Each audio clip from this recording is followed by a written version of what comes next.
Welcome back to the 411 Podcasting Network. I am your host, Larry Csonka, and this is episode 58 of the 411 On Wrestling Podcast. You can follow us on iTunes, Stitcher, Spotify, Google Play, YouTube, and of course, the 411mania.com website. Please make sure to subscribe to the show, share us around on social media, and if you have time, leave us a 5-star review on iTunes. Joining me today is my co-host and partner in crime, Jeremy Lambert. Jeremy, how are you tonight? Doing well, Larry. Doing well. How are you? I am fine. Had a doctor's appointment today. It's actually morning, even though I said goodnight. But yeah, I had a doctor's appointment this morning. Everything's doing good, progressing nicely. Kind of sitting here in the office now. We're getting ready to get ready on the show and get everything done. And I'll tell you what's weird, kind of like slight amputee humor here, is like I started being able to use my office chair again, so I don't always have to be in the wheelchair. But the weird thing is, obviously, my office chair has wheels on it, right? So I sit down in it, not a habit. The first thing I do is put my hands on, and I go to, push the wheels to, move, and I'm like, oh, yeah, fuck. So it's it's weird getting used to not being in a wheelchair all the time, but it's also really nice. Well, that's a good thing, I think. Oh, yeah. You're still on schedule we're going to WrestleCade at the end of November, right? I'm trying. Gonna be there. Okay. I'm trying. I'm working on the whole walking thing. It's slowly but slowly. Hey, even slowly but slowly. Even if you gotta use the chair, we'll get you a motorized scooter if we have to. The wrestlers will love to talk to you. Yeah, I'd love a little motorized scooter. They're going to see you and be like, well, we got to talk to Larry, especially with him and his motorized scooter. It would probably get some gimmicks going with the motorized scooter as well. That'd be fantastic. But yeah, I'm getting there. It's it's the process, man. It's one of those things I'd love it to go faster, but it's not. Just gotta keep I go to the grocery store a lot just to not even shop, just to walk around in there, with the rollator and try to get basically as much repetition as possible these days, and hang out with the kids and walk around the grocery store and stuff like that. And it's getting there. But the good news is, Jeremy, I have a lot to keep me occupied, including Wednesday nights. Wednesday nights are the best night for wrestling. I mean, Monday is supposedly the flagship night with Raw. Fridays is obviously SmackDown, now being on Fox, has the most potential viewers. But as far as just for fans like us, just watching good wrestling and competent wrestling, nothing's beating Wednesday nights right now. Wednesday nights is great. I have a feeling Tuesday night is going to be in contention, though, because I don't know. Did you see the NWA show? I did. I saw NWA and I watched AEW Dark. Tuesday nights are going to be good. I like the NWA show. I wrote a little bit about it, but to summarize, I'm not as old as you. Sorry. So the studio throwback doesn't hit me as much as it does older fans. But I still like that style, mainly because it's something different. It's not every other show out there. You can tell oh, this is an indie show. It's in this small little building here. The crowd is hot, whatever, but it's still an indie show. WWE, AEW obviously have the big production values and everything, and Impact and ROH are almost caught in between, to where they're running a little bit bigger buildings than maybe they should. The crowd isn't that big, but they do have good production values.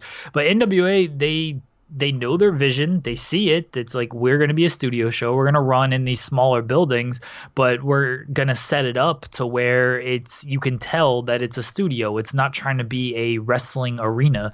So I really enjoyed it. Their in-ring work isn't going to top AEW or anything either, or NXT, but they're not even going for that. They're an old school style promotion, and I think it's great. I don't think it's going to be Wednesday nights. It's only an hour. AEW Dark was fun, but some of the matches were a little disjointed. I thought it wasn't the TV show is much better. I heard there was a awesome Omega and Janela match from last night's AEW Dark, which can't wait to watch that, even though it's unsanctioned, so they're protecting Janela's win-loss record, I think. But yeah, Tuesday night is fun with NWA Power, and then Impact will be there soon enough, and we'll see what happens. They're not beating Wednesday though, but I did like Power. Yeah, I really enjoyed that. I like the fact that they went with the old school vibe. I thought it was a great throwback to the Florida Championship Wrestling / Jim Crockett Promotion Studio era shows. And the thing is I always stress to a lot of people, you can't out WWE. And nor should you try, because anytime you try to out WWE in terms of like production and scale, for the most part, you come across as WWE light. Don't try to be them. I keep asking for people to find an identity and stay true to that identity. And apparently Billy Corgan's vision is right now is an old school studio throwback show. And in this landscape, I think that there's plenty of room for something like that. It felt like a ton of fun. Good promo work from like Nick Aldis and Eli Drake and Tim Storm on there, which is going to be like and Eddie Kingston. Dude, you give Eddie Kingston a live mic and you have my attention. So Eddie Kingston was not like a weird one, but he wouldn't seem to fit like the NWA style because he can be a little bit more what's the word I'm looking for? He's edgy. He's not politically correct. Yeah, edgy is a good word that I was going for there. So he wouldn't, all this is very clean cut. Eli Drake and James Storm, like in a way, they're very clean cut as well. Eddie Kingston is certainly a little bit more edgy, just with his material, but he fits so perfectly. And that's what NWA is going for, like good promos, good storytelling, and characters. They're not going to wow you with their in-ring work, but they're going to get characters over, and they're going to do a lot with the promo. So I'm all for that. Yeah, there's not going to be a ton of 4-star specials on that show, but I really enjoyed it for the promo stuff and the storytelling. Definitely going to be appointment viewing for me. AEW Dark definitely has a lot of potential because you're going to be able to get people on there that aren't on TV every week. And so, it's going to be important to get them over. Both shows did really good YouTube numbers. I had fun watching them Tuesday night, and then you're going to have Impact in. So Tuesday's going to be a long but probably really fun night as well. But right now, Wednesdays is the night, Jeremy, and that's what we're going to discuss now. Are you excited? Yeah, it's the Wednesday Night Wars. Damn right. Jay and Silent Bob, first casualties of war. That's right. Apparently, we're supposed to go to the SmackDown debut, and we're uninvited. So we're going to start off with AEW Dynamite, October 9th. And we start off with the AEW Tag Team Championship Tournament match, Jeremy. Private Party defeating the Young Bucks, just under 14 minutes. Your thoughts? Loved it. All out sprint. I've said this many times about Private Party. They are a great moves team. That's not a knock against them, and the very least, like everything they do looks crisp and smooth. I think it was Marquand with he was doing just back-to-back suicide dives there. He did like a suicide dive, and then on the other side. Yeah, he fucking went nuts at one point. He did a tope, he did like a Sasuke special, and then he hit a fucking 450. He went nuts. He hit like a Fosbury flop as well. Like he was just doing everything. But both of these guys, the Hurricane Rana into the cutter is an awesome move. Like they do everything, just looks crisp and clean with their moves. The psychology not quite there. It's very apropos that they get compared to the Young Bucks, and it's apropos that they wrestled the Young Bucks here and that the Young Bucks see a lot of themselves in them, because the Bucks, for the longest time, they were just a moves team, and that was the knock against them, and that was what made them very popular, but also what turned a lot of people off. And then as time went on, like the Bucks became like just a really strong tag team as far as just traditional tag team wrestling, and they got down more of the selling. I mean, I think Matt's back is still hurting him. So they got that down as time progressed, and now like the Bucks are one of the most complete tag teams in the entire world. I think Private Party will follow that same suit. Right now they are a very, very good moves team, and with more time, more seasoning, working with the Young Bucks and being like on television now. They're not I think that moves thing it works really well in the indies because that's what the crowd pops for and stuff. But as you get to these bigger promotions, you need to tone that down just a little bit. And being on Dynamite, I think they will start to tone that down, and they will start to become like a new Young Bucks team. And I thought them winning was the right call. It was a surprise. A lot of people had probably figured the Bucks were the favorites in this tournament, but it was very easy for the Bucks to lose. They're not going to lose anything. The crowd is always going to care about them. I don't care if they're like 0-50. Like, they're still going to get huge reactions from the crowd. And you make stars in Private Party right off the bat. So I love this match. I thought it was the best match of AEW's 2-week run so far. Yeah, agree. Definitely, it was a great opening match. It was smart. They worked just a smart opening sprint. They had a hot crowd that were into everything that they were doing. The Bucks are stars, and yeah, in one night they made Private Party into stars. Now, Private Party was getting over on like the summer shows and stuff, but the fact is, on TV is when it counts the most. You need to get new acts over. You need to get younger guys into the spotlight, because that is part of the thing that is drawing people into this company right now. So Private Party, first of all, they could have lost here and they would have came across like stars anyway, because it was such a great match. But them picking up the win is even better because they move on. They get a chance to continue that in another week. And yeah, the Bucks lose absolutely nothing here. They wanted this team in the company really bad. They recruited them. They brought them in.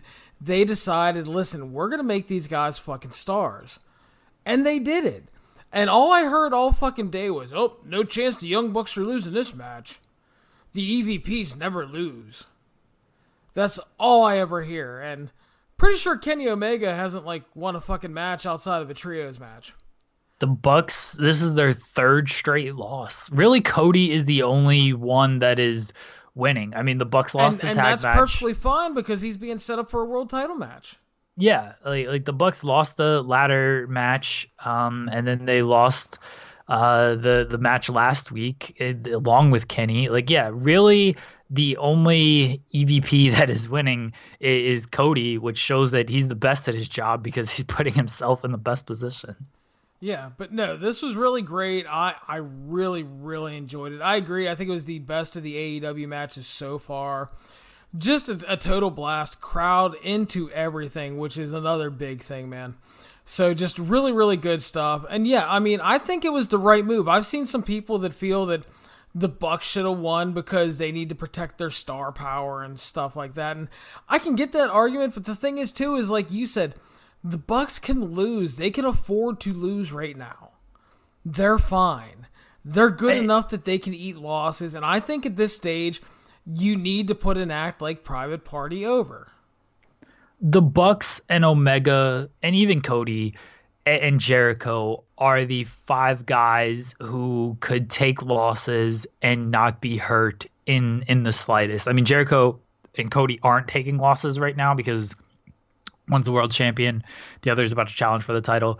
But the other 3 are taking losses. Though those 3, because of what they mean to AEW and the fact that they're gonna keep getting reactions, they can afford to take some losses. It's not like they're gonna keep, like I mentioned, the Bucks going 0-50. That's not going to happen. But they can use these early shows to take these losses because no one is going to turn on them as far as crowd reaction on these early shows. You keep doing this 3 months from now, it might be a different story, but they're obviously not going to keep doing this. They're going to win at some point. So I think using these early shows when you know you're going to get these big reactions for the Bucks, for Omega, for Cody, for Jericho, to put these younger guys over in some way that's what you should be doing. Exactly. So next up, we had Chris Jericho arriving with Santana, Ortiz, Jake Hager, and Sammy Guevara. Jericho cut what I thought was a really great promo here. He put over everybody in his group, which is now called the Inner Circle. He crashed the Pro Wrestling Tees website when he told everybody to go there and buy the merchandise. But yeah, he put over everybody in his group. Huge. Put over Sammy Guevara as the most talented guy he's seen at his age in a long time. Santana and Ortiz as psychos. Jake Hagar as his giant and toughest MMA fighter in the world. Just did a great job of putting over his guys, which I thought was great. Said they were going to take over AEW, and that no matter what anybody says, called Cody an entitled punk, said he didn't like him or any of his family, called Dusty a jerk and Dustin a moron, and then says if you step to him, he's going to beat the shit out of you and then have a little bit of the bubbly, Jeremy. Chris Jericho fucking rules. When I see him on screen, I think like everyone considers him one of the greatest. I mean, he considers himself one of the greatest. But when you talk about like the pantheon of pro wrestling history, you're rarely going to mention Jericho with like Austin, The Rock, Flair, Hogan. Like Chris Jericho rarely finds himself on that list, and I know why. It's because he wasn't the draw during the eras that they were, but he's right there with them in my mind with his longevity outside of Flair and I guess Hogan. Like no one had the longevity. Austin and Rock certainly didn't have the longevity of Jericho. I often find myself wondering like where would AEW be without Chris Jericho? And I don't think they would be on TNT with as much fans and as much momentum as they have right now. Because Jericho just, he did his own cruise thing. Every time he gets anything over, the guy got a fucking plant over. He got a fucking clipboard over. Like this man gets anything you put in front of him over. And yeah, Jericho's great. This promo was fantastic. The shots at WWE, it's fine. Don't make it a habit, as we've said many times. But for Jericho, in the way he did it, he's one guy who can definitely get away with it without it feeling like it's coming off as sour and bitter tears. Like if Sean Spears tried to do this shit, then it's a different ballgame. Even when Cody tries to do it, it feels a little bit sour and bitter. But Jericho, with the way he did it here, it worked. I still don't want them to make a habit of it. We still need to get Santana and Ortiz some names as well, because Santana and Ortiz just ain't working for me. Think of the T-shirts you guys are missing out on by not giving them a tag team name. That's right. I think the reason that the Jericho shot at WWE didn't bother me was because it wasn't like, here's Jake Hager, he's a badass. WWE fucked him in the ass with their creative. I mean, he didn't say anything until everybody started the We the People chant. When they started that, and then he's like, We the People's dead. We the People was a stupid idea from bad creative. It's dead and gone. And I thought in that aspect, it was okay because he was reacting to the crowd. It wasn't like he's going to go out there and he's like, I'm going to fucking bury Vince on because of the swagger stuff. Ha ha ha. You know what I mean? Right. And that's why it didn't bother me as much. But there was still the clear shots of he's an undefeated MMA fighter. He could beat any current fighter, former fighter, boxer. Like, all right, you're taking shots at Kane, Tyson Fury stuff, which fine. It's in some regards like the Kane and Tyson Fury stuff should be taken shots at. So, but Jericho is a guy that once again can get away with this stuff. And I'm with you that the fact that the We the People thing, it was spontaneous of the crowd reaction and not something that was in his head. One, he's great. That's why Chris Jericho is one of the best, because he played off of the crowd reaction. You rarely see that nowadays in WWE. And that's why it didn't bother me as much either, because it was so spontaneous.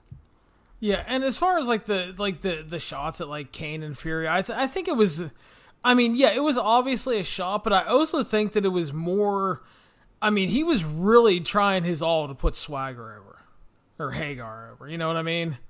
So yeah, I mean, the shots were there, but at least he was like, the main goal of it was, this dude's a fucking badass, he's not just the We the People guy. Sure, so. I agree, and maybe he says these same things if WWE doesn't bring in Kane and Tyson Fury, because the goal was to put Hagar over, but because of the timeline of things, like, is Jericho really going to be mentioning a boxer that Hagar can beat? Exactly. If WWE doesn't bring in Tyson Fury, probably not. So it was a little bit of both. It was to put Hagar over, and it was an obvious shot at WWE. Let's be honest. It was. No, I definitely agree. But I mean, I just think that the root of everything was, I thought Jericho did a great job of putting his guys over. Yes, for sure. And I like that he was the only one to talk. Like, don't give Sammy Guevara, even though he's a fine promo, like, don't give him the mic. Don't give Santana and Ortiz the mic, even though they're a good promo. And don't give Hagar the mic. I don't think he's a great promo. He'll talk about his emotional boner or something. I like that Jericho was the only guy to talk, and then he has his muscle around him. We see so often when groups come out and it's like everyone's got to have the mic, and it's like, all right, not everyone needs to talk. You have a leader for a reason, and the leader should have the mic for a reason. Like, when you go to mob meetings, when you see mob meetings on television, not everyone gets a turn in those meetings. Like, the boss does the talking, and the other guys sit there and they back him up, and they're quiet, and they say nothing, but they say everything with just facial expressions and mannerisms, and that's what happened here. Exactly. So, moving on, we had a contenders match. Jimmy Havoc versus Darby Allin. Winner faces Chris Jericho next week. Darby Allin defeated Jimmy Havoc in 10 minutes. Jeremy, via pin, your thoughts? It was fine. My biggest problem with this match is it didn't feel like a number one contenders match, because we haven't seen Darby Allin on TV. He beat Shima on AEW Dark, and that was the best match, I thought, on AEW Dark. The crowd was really into that, and they loved Darby Allin. He went to the draw with Cody, but that feels like forever ago at this point. And Jimmy Havoc is the same thing. We haven't seen him on TV. He did win the Cracker Barrel Clash, but even like that's his only win. It just didn't feel like it was a match between two guys who should be in the number one contender match. And Pac on commentary, who I thought was really good, pretty much pointed that out. He was just like, this isn't a number one contenders match. Or maybe he was on commentary a little bit later. But either way, when he was on commentary, he pretty much pointed out that this isn't, why am I not getting my title shot? Yeah. I thought the match was pretty good overall. Obviously, Darby Allin was the right winner, and I mean, obviously, this plays into a big story. They're trying to make Darby Allin a star like Private Party. Darby Allin was the right winner because the thing is, he's a great babyface, number one. Number two, he's going to lose to Chris Jericho, obviously. And the best part about that is when Jericho beats him, he's going to use that to completely mock Cody for failing to beat Darby Allin, because Cody and Darby went to a draw, as Jeremy previously mentioned. Match is pretty good. The only thing I didn't like is I felt it should have been a little more of a showcase for Darby. Not like a squash or a domination, but I think he should have got more in the match over Jimmy Havoc, who I find to be completely average unless he's trying to kill himself. Yeah, not much with Jimmy Havoc, and this is what we talked about previously, is Jimmy Havoc's style is very much blood and guts, and that's not going to fly as well on television. They're not going to be doing these crazy spots on TV. I guess they're saving that for AEW Dark based on Omega and Janela, but they're not going to be doing that stuff on TV. So when you put him in these TV matches, he doesn't come across as anything special because he's not a great wrestler in the traditional sense. He's a good promo. He's a very good like hardcore wrestler, but as far as just like a singles match, there's not much to him. And Darby Allin is much better with big guys or bigger guys, like really killing him and him bumping his ass off. And that's not what Jimmy Havoc is good at. So it was a weird styles clash that it made for a fine match, but certainly, and this again, why it didn't feel like a number one contenders match to me. Fair enough. We move on. Women's tag team action. Darby Allin does challenge Jericho next week, by the way. Riho and Dr. Britt Baker. Jeremy, did you know she's a dentist? I love that she has mouth-based offense. Like, her mandible claw was awesome. And it makes perfect sense because she is a dentist. And so if she fucks up her opponent's teeth, they have to go to her to get it fixed. So she's making double the money as the wrestler and the dentist. I thought this was great. Anytime Britt Baker is not attacking her opponent's mouth, I think is a misfire because she should always be going after the jaw. So Riho and Dr. Britt Baker defeated Bea Priestley and Emi Sakura 8:45 via submission. As Jeremy mentioned, the finish is basically Dr. Britt Baker starts working a crossface and then she adds a mandible claw in, and she got the win with that on AEW Dark as well as on the Wednesday night show here. I thought it was a good tag match. They did a nice job of continuing the Britt Baker Bea Priestley feud that's been ongoing. And basically with the win, they used this to set up Riho versus Dr. Britt Baker for next week. Yeah, I'm looking forward to that match. It feels a little early to beat. I'm assuming Britt Baker is going to lose. And that is one issue. I'll mention this again a little bit later.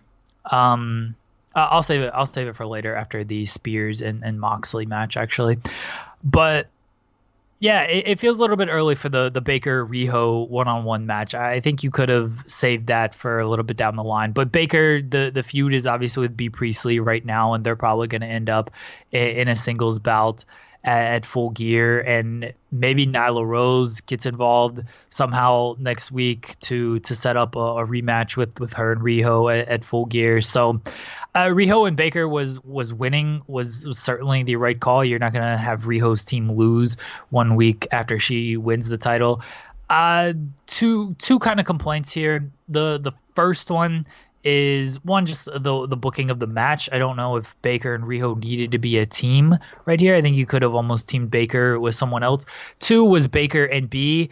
We just saw them on opposite teams on AEW Dark. We saw it again here. So when they do have a one-on-one match, it won't feel as big because we've seen them now wrestle in back-to-back tag team matches where they've gone after each other. I think it's a fair point, but I don't think it's been overdone yet because it is limited with them being in tags. It's not like we're burning through singles matches on TV and booking 50-50, you know what I mean? I don't mind the tag match interactions, but I do think it's a decent point to be made that like maybe some of the heat will be gone by the time they face. I think my biggest issue was that if you watched AEW Dark on Tuesday and then you watch this on Wednesday, it's literally you're seeing them square off in back-to-back matches. And for someone like me, I didn't catch AEW Dark until Wednesday morning, afternoon. So like the same day I was watching Bea Priestley and Britt Baker fight each other. And it just, I guess, considering being that it was, you know, the second time in 24 hours, really maybe even like 12 hours that I'd seen them wrestle each other, it felt like a little much knowing we're going to get a singles match in a month or so anyway. So it's not overkill yet. I don't want to see it continue though. Like I hope they don't have tag matches against each other until the actual pay-per-view. Maybe you do something the week of the pay-per-view for the go-home show, but otherwise just keep them separated until then. Fair enough. We move on.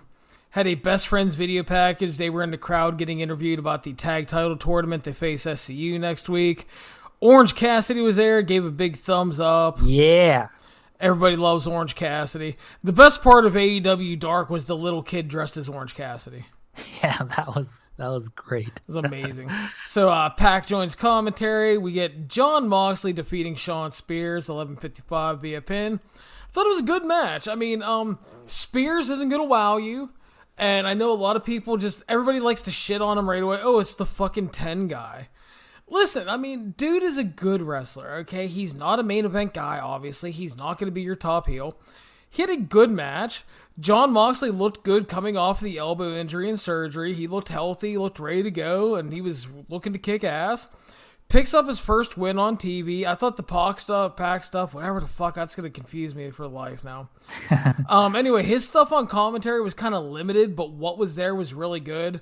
Talking about not being the number one contender, why are these guys on TV and he's not wrestling against, stuff like that. So I really enjoyed that, and I'm much more of a less is more on commentary when wrestlers appear guy anyway. So I'd rather him just have some good points here and there than just ramble on for no reason.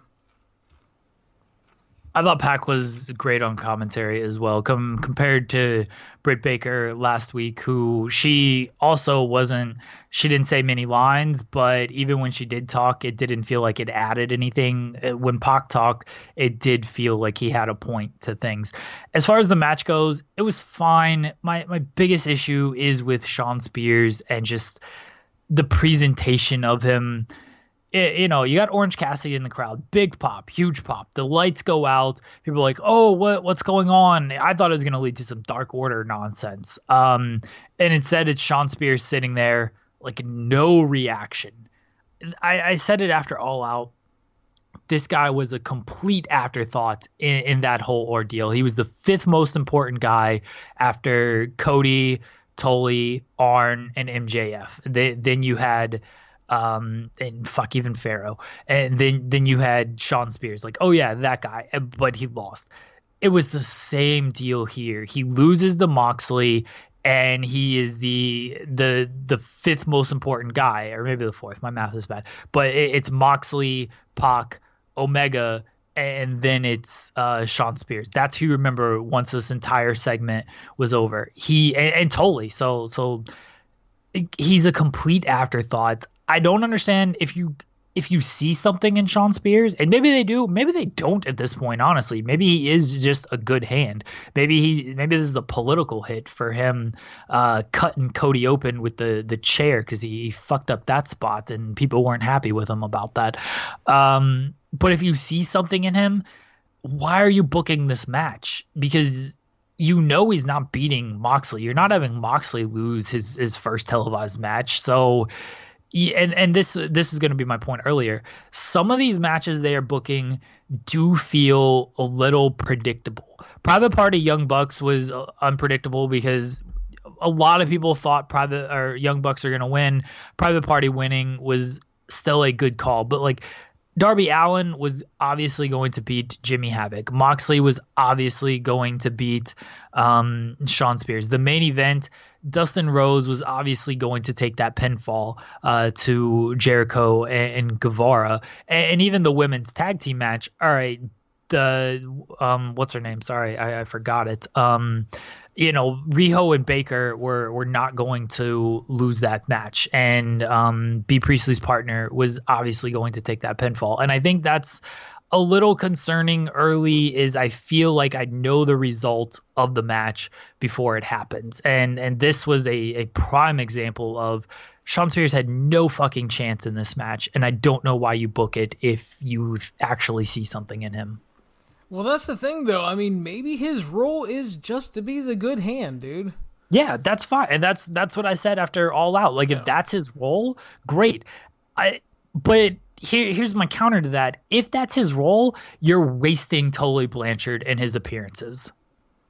Well, I mean, maybe it leads to something down the line. But, I mean, at the start, I mean, I don't think there's anything wrong with him being a good hand. I do see the argument about wasting Tully because I wouldn't want to do that and burn it all the way, because I think Tully still has a lot to offer, as we've seen. But, I mean, right now, the thing is, though, is like, it's funny. I've seen a lot of people, and I'm not saying you, but, like, I totally get your point, and it makes a ton of sense. But I'm seeing people all of a sudden are, like, defending Shawn Spears, and why aren't they doing anything with him? Conversely, if he was winning fucking matches, they'd be like, Jesus Christ, what the fuck is the 10 guy doing winning on TV? So it's like the weirdest argument. At least you actually have a point to yours. But yeah, it's like, it's really weird because I read a bunch of stuff on here like, oh, so Dean Ambrose faced the 10 guy with the old horseman in the corner. It's like, wow. I'm like, that's a really fucking myopic view of shit, isn't it? It's like, I'm sorry, if you don't see the fact that Jon Moxley is not fucking Dean Ambrose anymore on several levels, I don't know what to tell you, okay? Yeah, Moxley, we didn't talk about him enough in this one. Moxley fucking rules. Somebody tweeted, I'm sure you saw that Moxley promo that he did, that they put out on Twitter, which really should have been on television as well. Like, that should have been fuck doing the lights out and giving Shawn Spears this big entrance here. Like, show that Moxley promo beforehand and to just have Shawn Spears in the ring. First off, I don't care if they push Shawn Spears or not. My complaint is that they acted like this guy was going to be a big deal, and I was kind of behind him leading up to that Cody feud because it was a good story that they were trying to tell. I thought Shawn Spears' promo with Jim Ross and alongside Tully Blanchard was great. It's just then they beat him and make him like an afterthought, and it's like, okay, what are you doing with this guy? That's my issue. If they push him, fantastic. I think he probably does have more to offer. I don't see him as the 10 guy. If they don't push him, whatever. If they're going to treat him as just like a mid-card guy, that's fine by me. But don't act like he's this main event guy and then treat him like a mid-card guy, because then that's where the disconnect is for me. As far as Moxley goes, that promo before on social media was fucking awesome. And somebody pointed out that like this was the concept of Eminem's entire last album, and I'm a huge Eminem fan, and I was like, holy fuck, Jon Moxley is essentially Eminem, and now I'm an even bigger fan of this guy because he's just here to fucking destroy everyone, and he thinks he's the best, or he knows he's the best. He can talk circles around anybody, he can out wrestle anybody, and if you come after him, he is going to just slit your throat. And I think it's a perfect comparison. I love it. And now I'm an even bigger fan of Jon Moxley. And people who have listened to this podcast on our New Japan reviews know that I'm already all in on Moxley. So, yeah, Jon Moxley, the fucking best right now.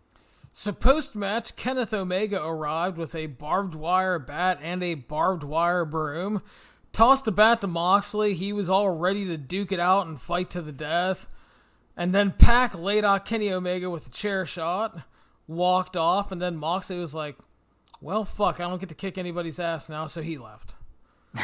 So I kind of dug that, though, because obviously we're still building to Moxley and Omega to pay-per-view, and I kind of like Pac sticking his nose into shit because he's obviously in the mix for a title shot coming up. He's undefeated, and I think down the line this could be a really fun triple threat match as well. Yeah, I'm with you. I thought that the post-match angle was good. I like Kenny Omega's barbed wire cleaner broom. My one thing is there seems to be a disconnect with being the Elite and the TV show, because Omega was like the cleaner's not returning, and then this was an obvious like kind of cleaner jab here. And we haven't seen like that kind of paranoid or losing his mind Kenny Omega on the AEW Dynamite show, and maybe he hasn't gotten a chance to really show it off because he hasn't had any promos. But like last week, Saving Riho, that wasn't like a Kenny Omega losing his mind kind of thing. So we'll see what happens there, but I haven't seen much of being the Elite bleed into Dynamite. And I'm not saying that's a bad thing. It's just the presentation and the optics of it all. There's a disconnect there, and I think that can be a confusing thing for some fans. Post-match angle was great, though. I like Pac just being a fucking bastard, and Moxley's like, all right, he's laid out. I'm not going to kick the man while he's down, even though maybe that's what Jon Moxley should have done. He just left. He's like, well, there's no fight, so forget it. Yeah, it was funny because I think Moxley he looked more disappointed that he didn't get to kick his ass. He's like, well, Pac beat me to the punch. Well, fuck off. I'm just going to leave. So, we go on to our main event, Jeremy. Chris Jericho and Sammy Guevara defeating Dustin Rhodes and Hangman Page, 13:35 via pin. Your thoughts first. Good match. Dustin is awesome. Like, still just so good. Guevara and Jericho got some shine here. Page has got to sell a little bit better. I thought that maybe he just didn't sell a lot of stuff. And I don't know, Hangman Page not doing a whole lot for me. His match last week against Pac was really good, but otherwise not doing too much for me. Dustin ruled. can we get this guy just a win? I understand he's there to take losses. I just want this guy to just beat somebody and to just, have him win, because he's been really good in this. He's only had 3 matches, but really good in all 3 matches. So I thought it was a good main event. Yeah, I thought it was really good. I thought the work was strong throughout. I liked Paige tagging with Dustin a lot. I think they could possibly be like a really fun undercard tag team, and there's a ton Paige can learn from working with him. And I also loved Guevara getting to work against Dustin, because again, that's nothing but a positive, and Guevara can learn a ton working against a guy like Dustin. And like you said, he is fucking great. Everything he does is clean, he's crisp, he's in the right place at the right time. Just an extremely professional veteran that doesn't... what I think I love the most about him is he doesn't take himself too seriously. He knows exactly what his role is. He just wants to go out there and work, though, He doesn't want to fucking... Like he said, he didn't want to take a check and sit in catering. He felt he had more to offer. And he does, because teaming with a guy like Paige can teach Paige a lot. Working against a guy like Guevara can teach him a lot. And it's just, there's so much good in that, and I really enjoyed that. And then post-match, we got the big WCW style angle, minus the shitty ending of a match and a non-finish or disqualification like WCW did every week.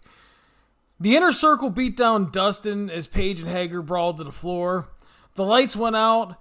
Cody arrived, hits Crossroads on Guevara. Santana and Ortiz blindside him. And then MJF arrives with a chair, Jeremy. And yes, he teases hitting Cody. And the crowd is ready to turn on this bastard. Because they know he's turning eventually. They know it's coming.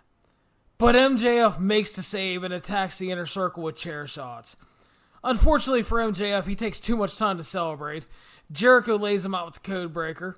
The Young Bucks arrive and make the save with super kicks. They brawl with Santana and Ortiz, setting up a match between them. Jericho sneaks out of the chaos and thinks he's getting out of there without being hurt. Darby fucking Allin rides down the ramp on his skateboard, dives onto Jericho, and then beats the shit out of him with the skateboard as the baby faces stand tall.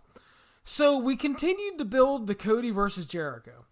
We set up Hangman Page versus Jake Hagar. We continued to build to a Young Bucks versus Santana and Ortiz match. We built the Darby Allin Jericho match for next week. The baby faces are a unit, it appears, for right now against the heels. They actually have friends, and we continued the tease of MJF turning on Cody. It was a pretty fucking great ending, Jeremy. It was. It was. The MJF thing and Darby riding down on the skateboard were the obvious highlights here. The MJF stuff, he is so good. And yeah, everyone knows he's turning. We thought it was kind of coming at All Out, and they teased it a little bit there. They keep doing these little teases, but I don't think they're pulling the trigger anytime soon. I think it's going to be a while. And I think that's smart. As long as it doesn't go too long, then when it does happen, this man is just going to get massive boos.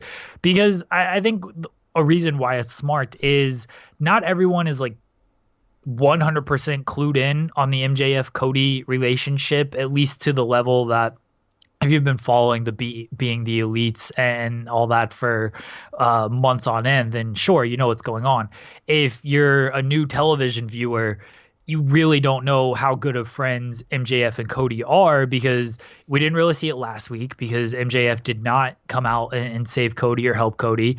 And we saw it this week, and there was good explanation of it this week, but that's essentially only 1 week if you're starting fresh watching AEW Dynamite and you haven't gone back and watched a lot of that stuff. So you could tease this for a very long time. There's so much life and legs out of this entire angle, and I can't wait until the turn happens because it's going to be awesome.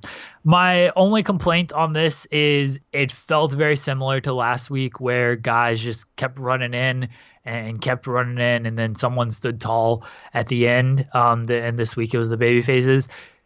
It was hot. It worked again. Just like it worked last week, because last week you had the big Hagar debut and the formation of the Inner Circle. This week you had the MJFTs and the Darby Allin skateboard thing, which just got a massive pop. I hope they're not going to be trying to do this every single week, because that's when you get the diminishing returns. So next week, just give me a little bit different with the finish. I assume like Jericho and Darby is going to headline, so I don't want to see after the match, after Jericho presumably wins, I don't want to see Cody run in and then the Inner Circle run in and then MJF run in and the Elite and all that. I don't want to see that again. Dude, give me something different next week. Yeah, you certainly can't do it every week. That is 100% true, and I agree with that. The good thing is, though, is that it obviously made sense following up on last week, and it was extremely well done, and the angle got over. But yeah, like you said, and I completely agree, you cannot do it every week. Number one, it becomes boring after a while, like when WCW would end every week in a random fucking schmoz. And that became extremely annoying. So you can't just do it over. But I think the first 2 weeks, it's okay, because we're establishing that heel group, we're establishing the baby faces against it and everything. But hopefully they have something planned different for next week to close the show, because, as you said, the best phrase, diminishing returns. Yeah, and again, it works the first 2 weeks because the crowd was so hot. But you keep doing it, the crowd's gonna just start being like, all right, I've seen this before. Like, okay, when's the next guy coming in? So yeah, the diminishing returns is what it'll eventually be. But hey, I can't knock anything that the crowd just goes absolutely nutso for, because if it gets over in the building, then obviously they're doing something right. It's just a sticking point to where if they keep doing it, the reactions might start getting a little bit smaller. But hey, fuck, if they do it every single week and the crowd reacts to it like this every single week, I guess they're closing every show like this. Yeah, I mean, again, if it's over, I mean, that's one thing. But if it starts getting to the point where people are like, and then you see people just like not reacting and looking to the back. Excuse me. Yeah, it's you definitely have to change things up. So I'll be interested to see how they close things next week. Same. Overall, though, another great AEW Dynamite. Like, shit, this show's awesome. Yeah, loved it. I really enjoyed the show this week. So, good times. Our Wednesday was off to a good start because obviously I watched this show first because I have to do the live coverage. And then we move on to NXT, Jeremy. We opened up with Lio Rush defeating Cruiserweight Champion Drew Gulak, 8:15 via pin. Your thoughts? Great match. This was the good counter to the Young Bucks Private Party match, because in both matches, you just kind of got like all-out sprints, and that's, I'm all for that. Gulak and Leo didn't really take a break or anything like that. They went balls to the wall from start to finish. Leo winning, the correct call, because Gulak's run, it's been fine, but it's clear they're going to have a fresh start with the Cruiserweight title, and 205 Live might just be completely dead at this point. It's already been renamed the NXT Cruiserweight title. So you put the belt on Leo. He's over. He's really over in Full Sail. He's also like super charismatic.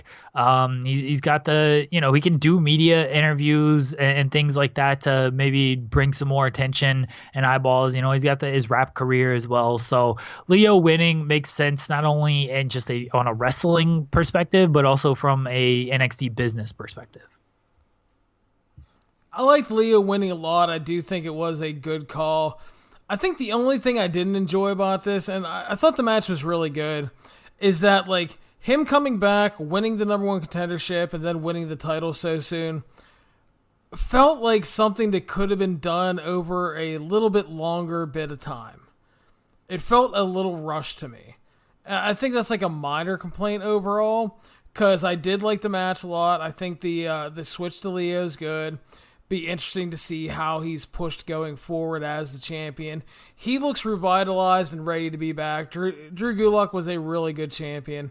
I'm sure they'll have a rematch at some point, and I'll be interested to see that because this was really good, and it'll probably be even better the second time. But yeah, I'm more curious about what's going on with the Cruiserweights going forward, honestly. Yeah, we'll see, but if they're gonna put matches in front of the Full Sail crowd, then they're probably gonna get over pretty quickly because the Full Sail crowd eats that stuff up. Exactly. That's the kind of audience they should have been in front of from the beginning. So post-match, William Regal puts the title belt on Rush, but Drew Gulak takes it away from him, hands it to Leo, and then they shake hands as Gulak basically endorses him as the new champion. I didn't like this. Yeah, I thought Drew should have been a little more upset about the loss. Because he's been kind of ruthless the past couple months.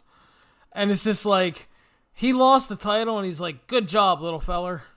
Yeah, that's the thing. It didn't feel like it fit with Gulak's character. I get what they were going for, but for Gulak's character, I wouldn't see him passing the title to Leo Rush. Like, what did Leo Rush do to get this title shot? He beat Oni, which is a very good win to get it. But before that, like, he was sidelined for 6 months or whatever the fuck it was.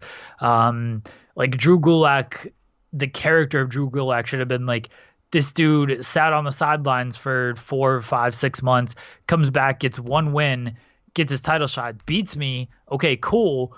That doesn't mean shit to me. Like, let's do this again. Like, you've got to actually earn this instead of just like, all right, yeah, he won. Good job, buddy. I wasn't a fan of this. Yeah, he should have beat the shit out of Leo, and he should have beat the shit out of William Regal as well. Whoa. You don't fuck with Sir William, okay? Get the heat this man would get if they did that. You're probably better off saving that heat for somebody who isn't Drew Gulak. No knock on him. I love Drew Gulak, but that would be a big angle to do if Regal is going to be getting the shit kicked out of him. Yeah, you got to save that for somebody big. So, Walter and Kushida were preparing for their main event match backstage. Got a Finn Balor video package, then we got a Tegan Nox video package. She returns to NXT next week. Next up, Rhea Ripley destroyed Aaliyah in 1 minute and 22 seconds via submission. She used, basically she overpowered her to begin. Aaliyah tried to fight back. She made the mistake of pissing off Rhea. Rhea beat the shit out of her with clotheslines, locked on the inverted cloverleaf, swung her on, slammed her down, and kept the submission for the win. I thought it was a beautiful squash. Rhea came off like a complete star.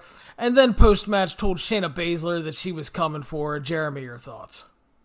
I'm fine with the squash matches. I love squash matches. Help get people over quickly.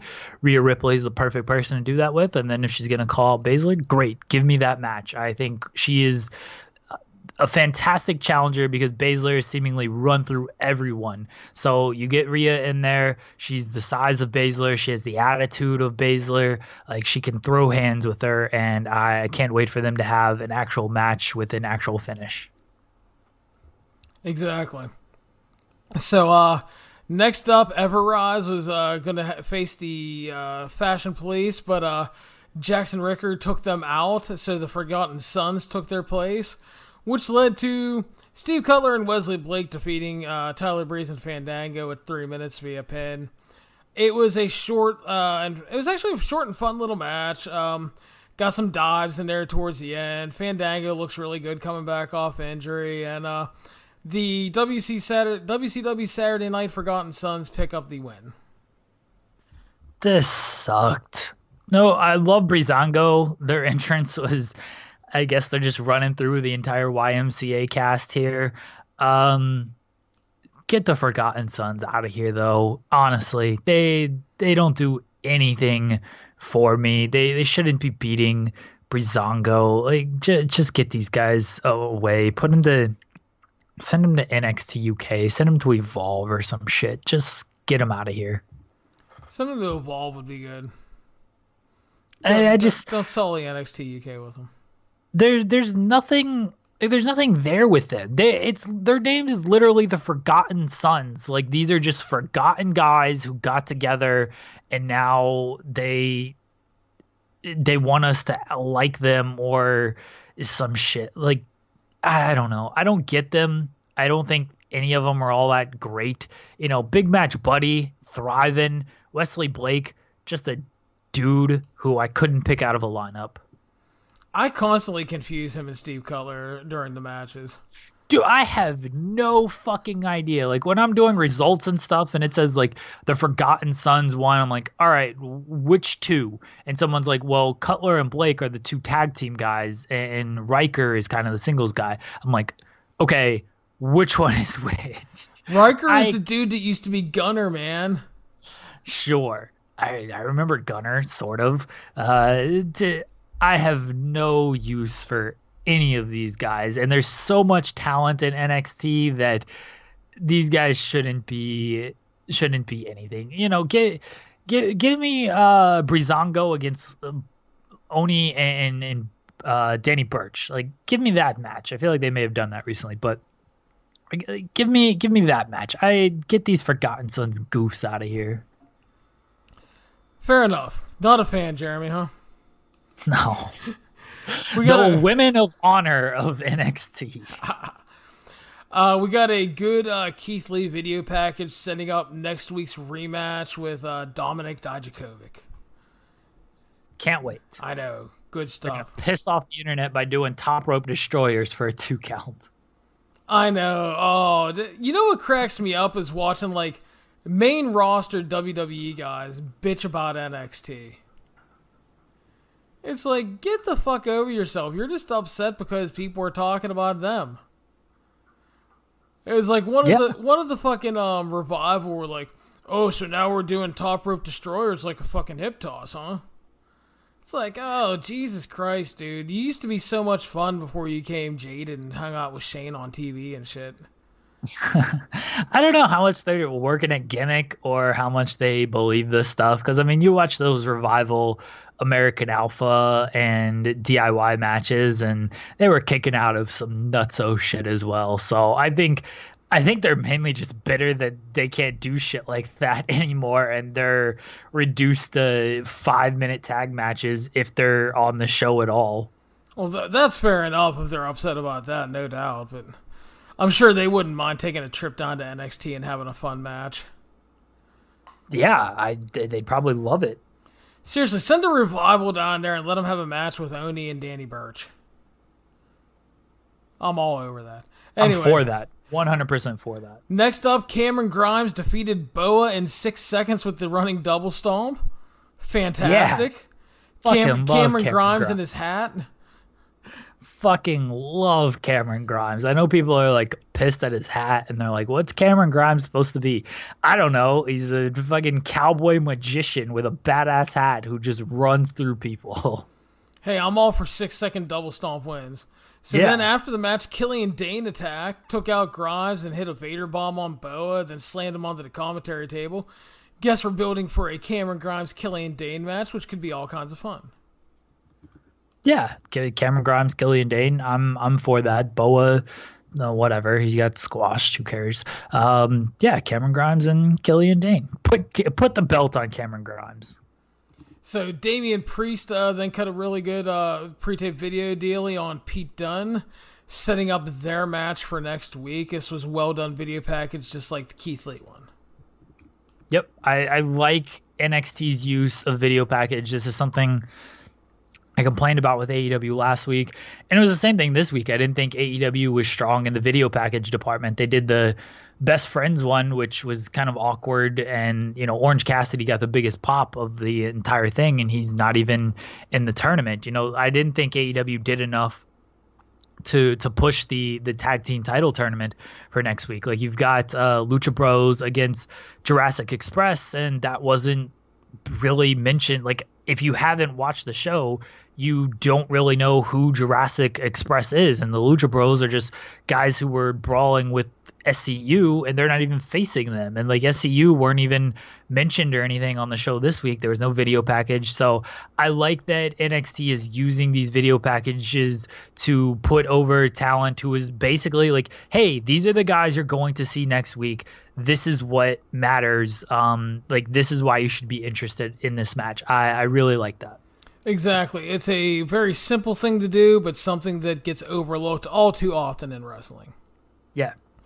Next up, North American Champion Roderick Strong defeated Isaiah Scott 10-33 via submission. Jeremy, your thoughts? Enjoyable match. Roderick Strong rules. Isaiah Scott, I like that he got some shine here, and he can hang with anybody. It's tough to have a bad match with Roderick Strong, and when you have the talent roster that NXT has, like, you're probably, if you give them time, they're probably going to have a good match, and that's what this was. Roderick Strong winning, obviously the right call, even if it was a non-title match. Like, you're not really going to beat him at this point. So good match. Roderick Strong, he's the, not the ace of the Undisputed Era, but he's been so consistent for so long. And Isaiah Scott gets some shine. Hopefully he's not off TV for 5 weeks now. Definitely. Yeah, I thought this was really good. I like that Scott got a lot in, looked more than competitive against Roddy. Roddy, like you said, he is so good. Almost underappreciated for like the last 10 years of his body of work, because he's just been so consistently great with such a wide variety of talent. Never disappoints. So, yeah. Really good stuff. Post-match, Adam Cole mockingly told everybody to give it up for Isaiah Scott. Said that he's good, but nowhere near Roddy's level. But he loves that in NXT, the best come out and they try to compare themselves to the Undisputed Era, which is why Finn Balor and Tommaso Ciampa returned. They think they will uncrown the Undisputed Era, but they are wrong. Which led to the Velveteen Dream arriving.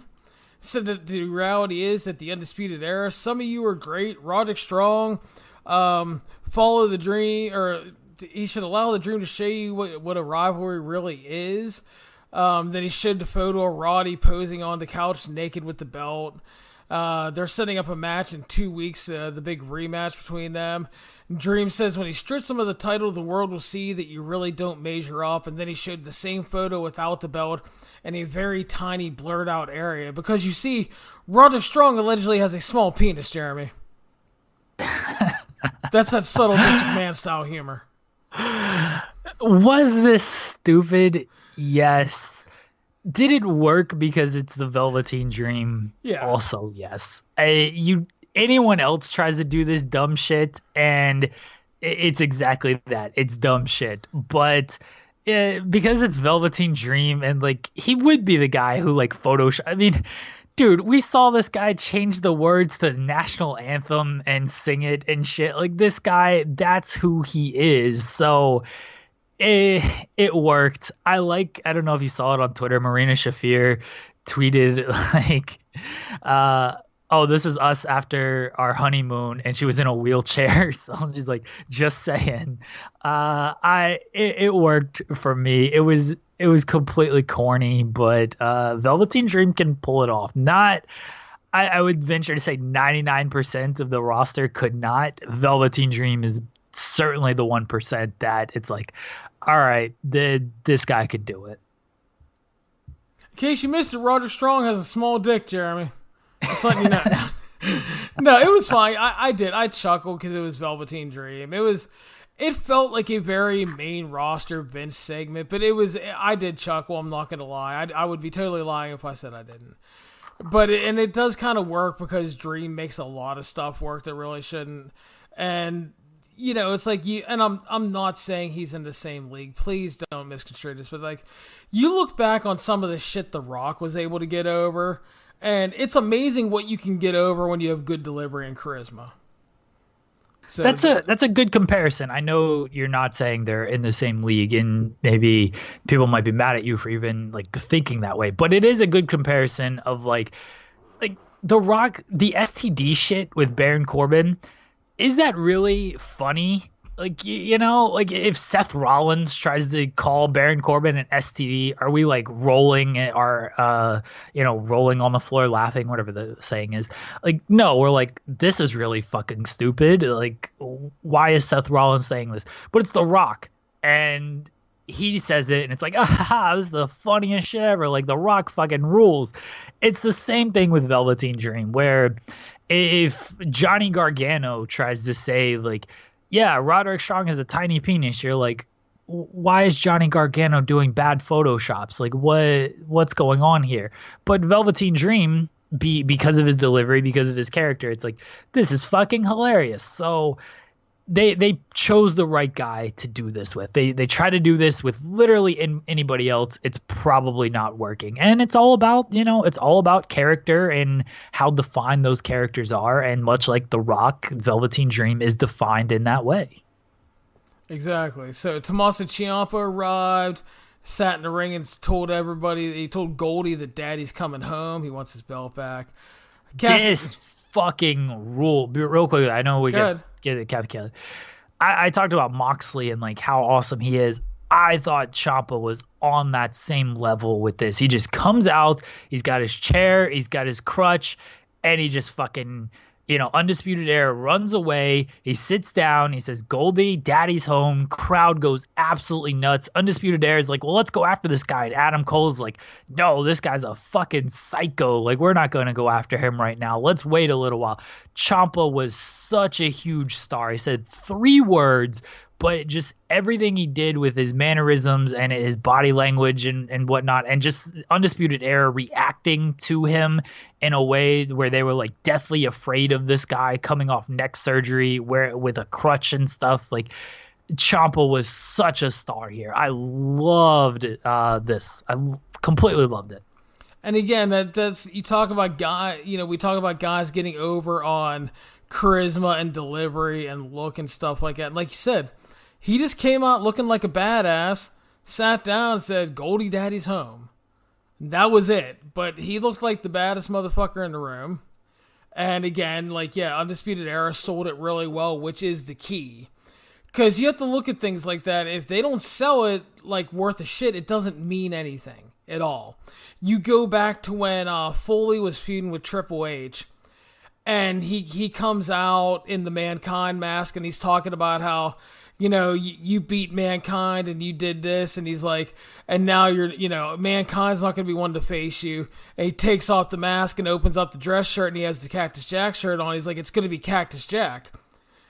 Now, what the fuck is the difference technically? It's still Mick Foley.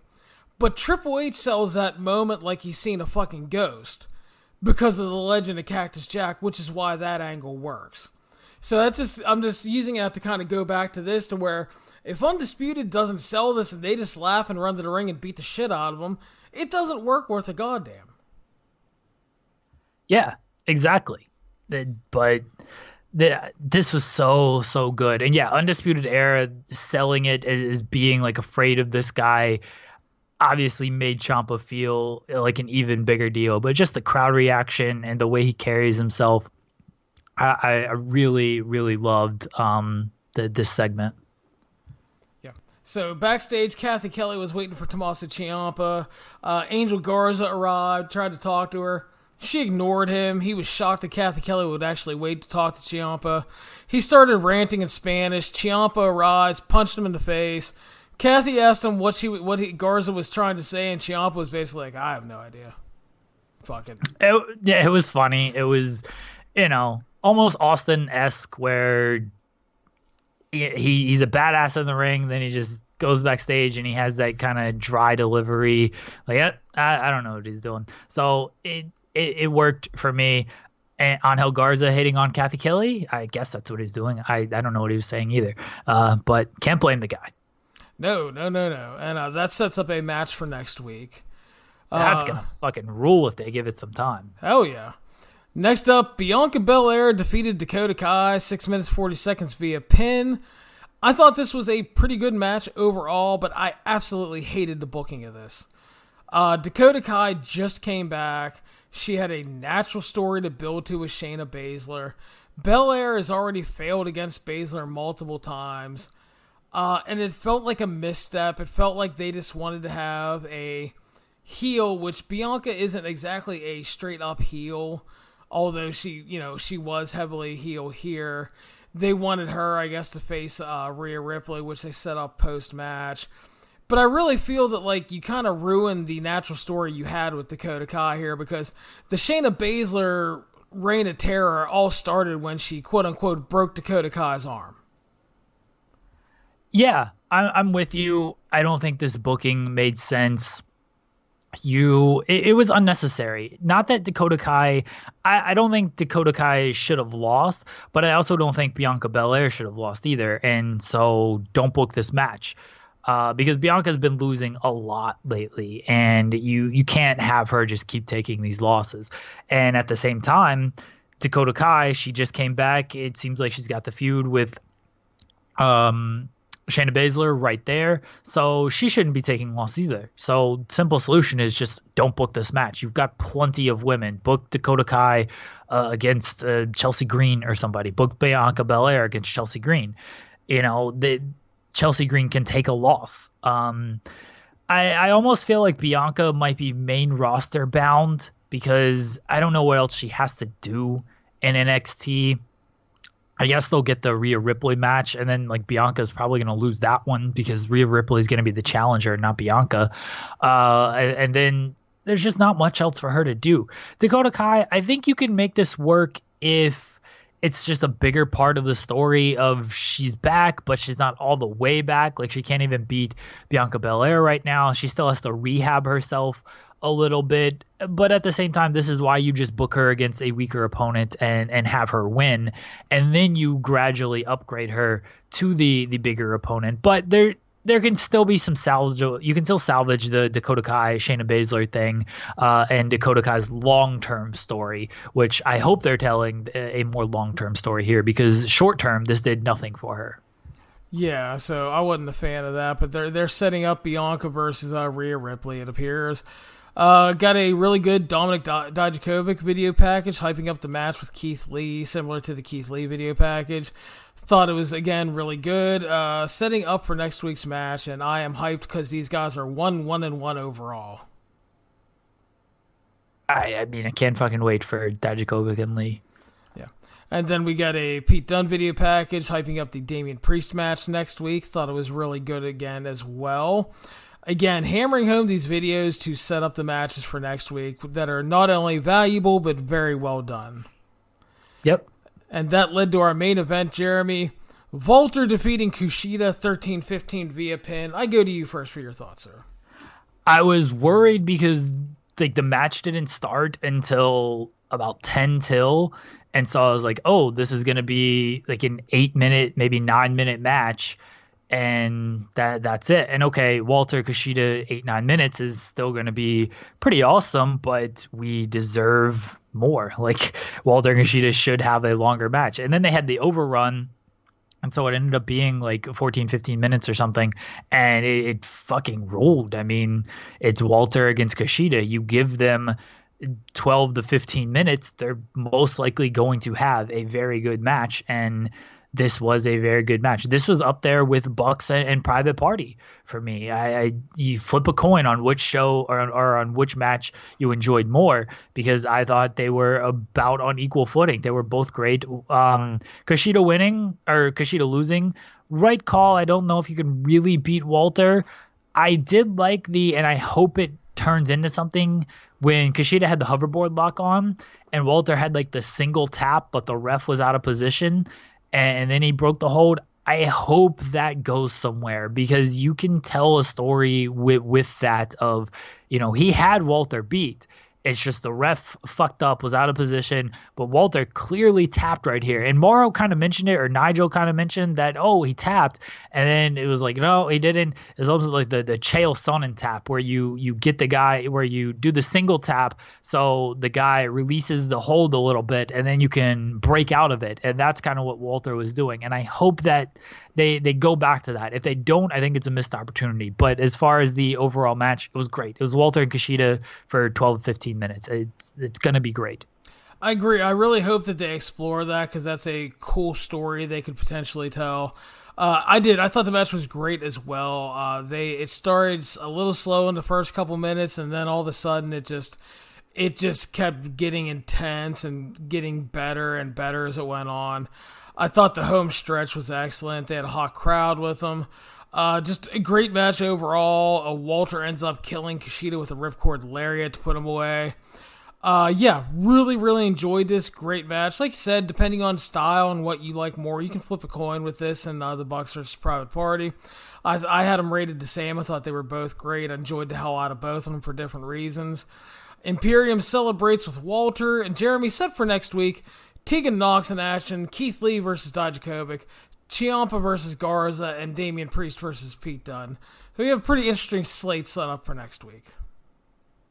I would imagine something else gets added, but, give Dijakovic and Keith Lee all the time in the world. Give Priest and Dunne all the time in the world. Give Ciampa and Garza a good amount of time, and, it'll probably be another great show. I liked... last week was clearly a mini takeover because they were going up against AEW and they were pulling out all stops to try to prevent the audience from watching AEW, and it didn't work, obviously, by the ratings. This week felt more of okay, here's an NXT show where we're setting some things up for short term, long term, but this is generally what you're going to get every single week, and that's fine. That's what you should be. You can't do a mini takeover every single week, so at some point you just have to book your show, and that's what this was. And I thought it was a good show. I enjoyed AEW a tad bit more, but there was nothing wrong with NXT. It was still a very strong show. You got a great main event. Some angles were set up. There was some people came off like huge stars like Ciampa, and the wrestling aside from the main event was still very good, especially like the opener. So another just great week of 4 hours of professional wrestling that was just great from start to finish. Yeah, again, I had a great time Wednesday night reviewing both shows. Last week, we both went with NXT as the winner for the better show. Not that AEW was bad or anything last week. It was one of those things that we just thought NXT was the better wrestling show. This week, I went AEW as well, Jeremy, as you did. I thought AEW, some good wrestling, some good setup for next week. But more importantly, you had Darby Allin, Private Party coming off like big stars, which is at this point in AEW's existence, they have to build these stars as much as possible. And then you got Jericho looking like a star out there, delivering a great promo. The Bucks is putting in that great performance to ensure that Private Party got over.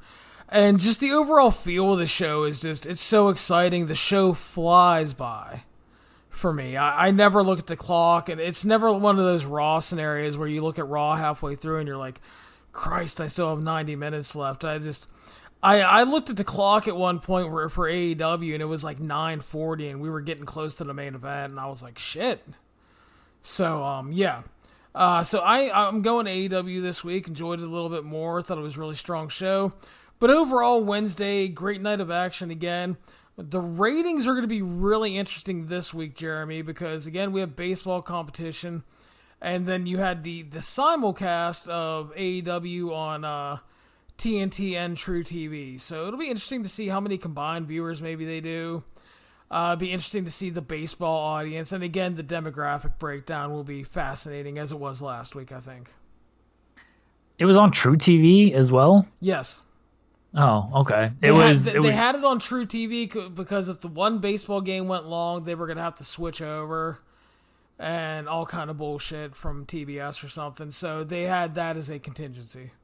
Gotcha. I knew that, that was a possibility that if the baseball game ran long, they would have to switch over to True TV. I did not realize that it was just straight up airing on True TV as well. Because for me, I had it on TNT all night, and it was never, mentioned about True TV. So I don't even know if many people watched it on True TV because it seemed like it stayed on TNT all night. So why would you even switch over to True TV? I wouldn't. I mean, if you watch on True TV, great. I don't think you're going to see like huge ratings for that show. I think TNT is obviously going to be strong. Did 1.4 million last week. General theory and is that it's going to drop because for the most part, shows that premiere typically see a second week drop, even though last week was very good and set up a lot of stuff. It's just kind of what happens. It was up against a Game 5 elimination game with baseball as well. And not only a Game 5 elimination game, it was Washington and Los Angeles, which went on the air on TBS at around 8:30. Those are two pretty good markets. I mean, obviously Los Angeles is a huge market. Washington's a good market as well. So it was a pretty big game they were up against, and this is for NXT as well. So the baseball competition was certainly stiff. I think it'll drop this week. I don't think anyone should panic if it drops this week because of the baseball competition, because we just typically see these drops. I think NXT will drop as well. I think AEW does about 1.25, and NXT, they did what, about 900 last week. I think I think they're probably just over 800 this week. Yeah, I think general theory is most are expecting AEW to drop about 10% at least. So you definitely, I could see in that 1.2 range. I think NXT may see a bigger drop than just like down to 8. I think they could be closer to 700,000, maybe even a little under. So that's fair. I think real quick, I think part of that is they pull from an older demographic, which means they're fighting with baseball more for that demographic than they are for AEW. Yeah, that's certainly possible, and a good point, because that is sort of baseball's demographic skews a little bit higher than younger. So yeah, NXT's audience could drop more than I'm giving them credit for dropping.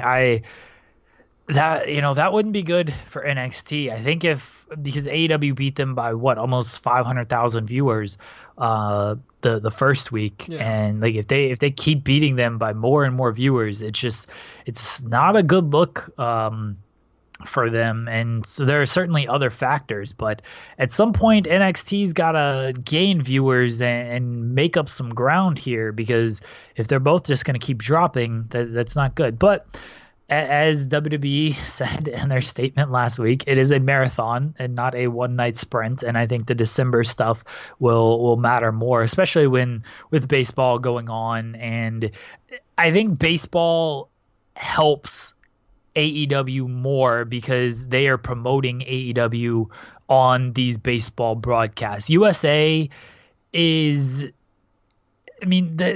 I guess there's stuff that people watch on USA. I can't say that I do, but I can't say I watch anything on TNT outside of their sports stuff. And that's why I see so much promotion for AEW compared to NXT. Like the only time I see NXT promoted is when I'm watching Raw.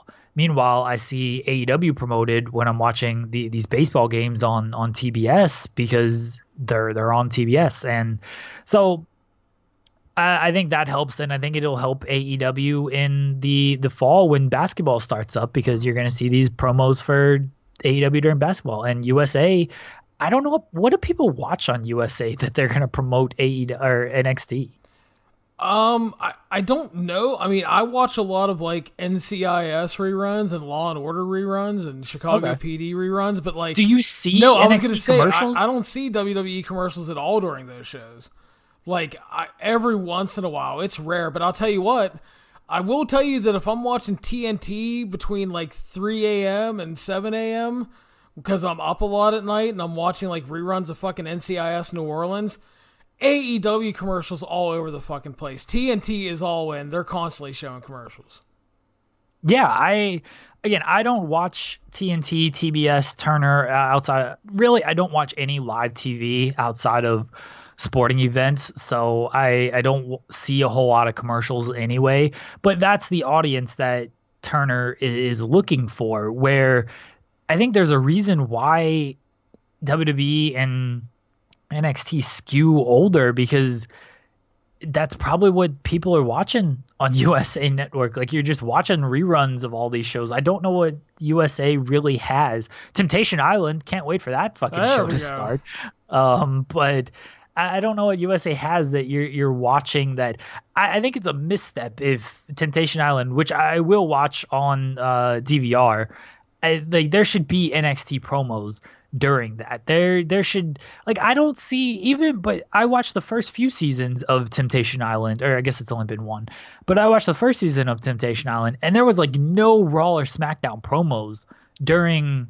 And that's the fucking demographic they need to be going after, that younger demographic. Yeah, I assume it's young people watching that show because it's just hot young people. So, yeah, I don't know. I want USA to maybe push the show a little bit more because Turner is clearly pushing Dynamite. Fox is like all fucking in on SmackDown. Oh, Jesus Christ, yeah. I watch Fox shows because there's a lot of football and there's some baseball on the Fox networks and like Fox Sports 1 and stuff. But there's even like some good TV shows on Fox, some comedies on Fox that I'll end up watching. And there's fucking SmackDown promos all over the place. Like, I don't know if USA is pushing WWE the way that they should be pushed right now. And I hope that changes with the way Turner is pushing AEW and Fox is pushing SmackDown. Because if I'm WWE and I'm going to NBC Universal, I'm like, hey, we're doing the best ratings for you on USA Network. Like, none of your other shows are doing as good of ratings. You know, you're paying us this much money. Start putting some commercials in there during your fucking shows. And even NBC, like NBC Universal owns NBC. Like, I watch shows on NBC. Put some Raw and NXT commercials on those NBC shows as well. I obviously don't know the business behind this and how much money this will cost and if this cost effective for NBC and USA, but I feel like a commercial spot every now and again can't be killing their bottom line. Exactly. So, yeah, definitely be interested to see. But yeah, definitely TNT is all in on AEW and Fox is all in on SmackDown. Yeah, because I constantly see stuff for that too. So, will be interesting to see how ratings shake up and break down here in week 2, Jeremy. We are going to switch over right now, Jeremy, and we are going to talk a little Ring of Honor. Yay. Co-opted Jeremy Lambert by Ring of Honor. This weekend on Saturday night, ROH Glory by Honor 2019. I'll be doing live coverage if you guys want to follow along. We start off number 1 contenders battle royal. The winner of this match will get a championship match against Rush later in the evening. So far announced for this match are such luminaries as Kenny King, Joe Hendry, Silas Young, Josh Woods, Rhett Titus, the Beer City Bruiser, Brian Malone as Cheeseburger, LSG, and Shaheem Ali, Jeremy. Who is winning and facing Rush? I fucking Kenny King, probably. Somebody's just going to get killed by Rush, and maybe they don't want Kenny King to lose again. I don't know. I do. You named all these people, and I'm just like, who are half of these people? Yeah, I know a lot of people were like, well, maybe Taven sneaks in and wins, but it'd be too early to burn the Taven rematch. No, you don't. Because they actually had a great pay-per-view match, so you don't want to burn that rematch. No, you don't want to do that match again. Aren't the finals of the number 1 contenders tournament on the show as well? Yes. Yeah, so you don't even have to do Rush in the main event here. Like, just throw Cheeseburger a fucking win and just have Rush and Cheeseburger do a match or something. Like, the winner of this doesn't really matter. We know they're losing to Rush. It's going to be Kenny King. I'm telling you right now. I mean, ROH loves Kenny King. Yeah, I fully expect it to be Kenny King, honestly. So, move on to tag team action. The Lifeblood versus Villain Enterprises feud continues as Mark Haskins and Tracy Williams faces Flip Gordon and Brody King, Jeremy. Sure. We're just going to keep doing these matches. Now Bandito's hurt, so Lifeblood it's Haskins and Williams, the last 2 men standing here. I don't know. Villain or Lifeblood wins. Flip a coin. Are they doing a show on Saturday, or is this show on Saturday? The show's on Saturday. Okay, so are they doing a show on Sunday? No, it's standalone weekend. Okay, so because they have you're, the UK shows coming up. gotcha. You're the person who like looks ahead and realizes, oh well, they're doing this match the following night, so this team will win tonight. So Lifeblood wins. I'm actually going with Flip and Brody here in Villain Enterprises. Should be a good match, but they need to get the fuck away from Lifeblood and Villain Enterprises. For as good and entertaining as the matches are, I'm just over it. They need to get the fuck away from Lifeblood. So, next up, Women of Honor Championship. Angelina Love defending against Kelly Klein. Okay. Love won the title back in Death Before Dishonor. Kelly Klein has teased that she's going to bring someone to be in her corner for their match. Should be interesting. They could debut Session Moth Martina here, who they have signed, or somebody else new. Hopefully it's somebody interesting. But Angelina Love isn't going to lose the title already, so I figure she wins, and they set up something else down the line. Exciting as always, Women of Honor, Jeremy. My gimmick for Women of Honor is Orange Cassidy. There you go. So, ROH Tag Team Champions, the Briscoes will face Luke and Perry Hawks. Local talents. Briscoes will win. Probably be good. We'll be talking about the Hawks as like, man, this team's really fucking underrated, and maybe they are, but they're also in the ring with the Briscoes. Yeah, the Briscoes are great. They should probably make this good. Luke Hawks is all right. Haven't really seen the son much, but we'll see what happens. But yeah, the Briscoes are great. Jonathan Gresham versus Alex Shelley, Jeremy. Here we go. Yeah, I'm looking forward to this match. Love Gresham. Love Alex Shelley, one of the more underrated talents in wrestling history, honestly. Should be great. Gresham should win because he doesn't have, like, he just came off this big victory against Jay Lethal. Makes no sense to beat him here. And Gresham, a win here, got the win against Lethal, could honestly be kind of setting up for a title shot as well. So I think Gresham wins. Should be looking forward to it, though. Yeah, I'm really looking forward to this one. This is a match that Alex Shelley has personally wanted for some time. He loves Gresham, and that goes all the way back to the Search and Destroy stable, which was all him and Saban's idea to help mentor and get Jonathan Gresham and Jay White over at the time. So definitely a match on paper that looks awesome. Should be like a technical masterpiece stylistically speaking. Shelley was great in his return with Taven. The match wasn't great overall, but he was really great in that match. He's looked really good since coming back. Gresham is obviously awesome, coming off the big win over Lethal. Gresham really should win. It would make no sense to have him beat Lethal and then lose the first match afterwards. And you could be priming him up, as Jeremy said, for a title shot down the line, which I am not opposed to. Which means they'll probably have Shelley win because it wouldn't make sense for Shelley to win. Exactly. Number one contenders tournament, Jeremy. Semifinal match, PCO versus Dalton Castle. Not like super excited for this match because I'm not like the biggest Dalton Castle fan in the world. I love PCO, but let's be honest, the guy, he's not the greatest wrestler. He's a fantastic gimmick, but as far as wrestling, it almost feels like a styles clash as well. I don't really know what we're getting in this match. I think PCO, I don't know how the tournament's going to play out, honestly. I think PCO wins. I think we're going to see an all-villain Enterprises finals. I actually have Dalton Castle going for the win here because I think they're going to tease him winning in that rematch with Roosh. The other Oh, yeah. I forgot that Roosh destroyed him. I don't want to see that match again. Well, no, I don't want to see it, but I think they're going to tease it. Oh, fair enough. All right, that makes more sense than my all-villain Enterprises final. The other semifinal match, Marty Scurll versus Jay Lethal.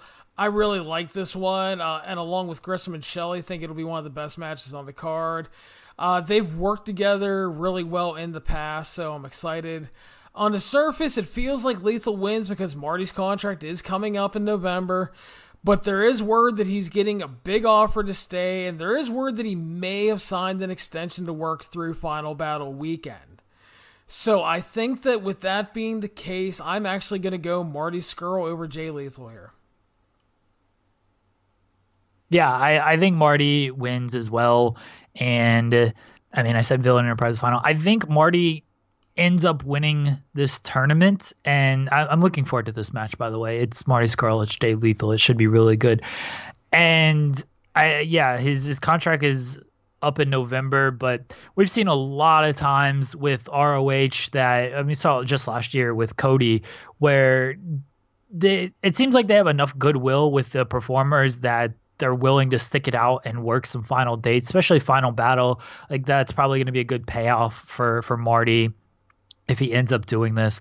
And then after Final Battle, he can kind of do what he wants. But I do think that Marty ends up winning this tournament, sticks around through Final Battle, gets this one last big title shot. They can even play the fucking angle that they love to play of like, oh, his contract is ending, and, if he wins the title, what's going to happen? They love that winter of angle. Marty. Yeah, they love that damn angle. So I think that's maybe where they end up going here. Yeah, I have Dalton Castle and Marty in the finals again to tease the possibility of the Castle-Roosh rematch, which doesn't make sense to me because, Roosh beat him in 20 seconds. They did a DQ finish, and then Roosh beat him clean in a no DQ match. So there's absolutely no desire for a Dalton Castle-Roosh rematch now. So I think that you give Marty the win here and set up a really interesting match with Roosh at Final Battle. So I have Marty winning the tournament, and then I'm with you. So the main event, or whatever the match is going to be, last match covers Roosh versus the Battle Royal winner. Whoever it is, they're going to get fucking owned by Roosh. Probably Kenny King. I hope Roosh beats his ass in 20 seconds. Agreed.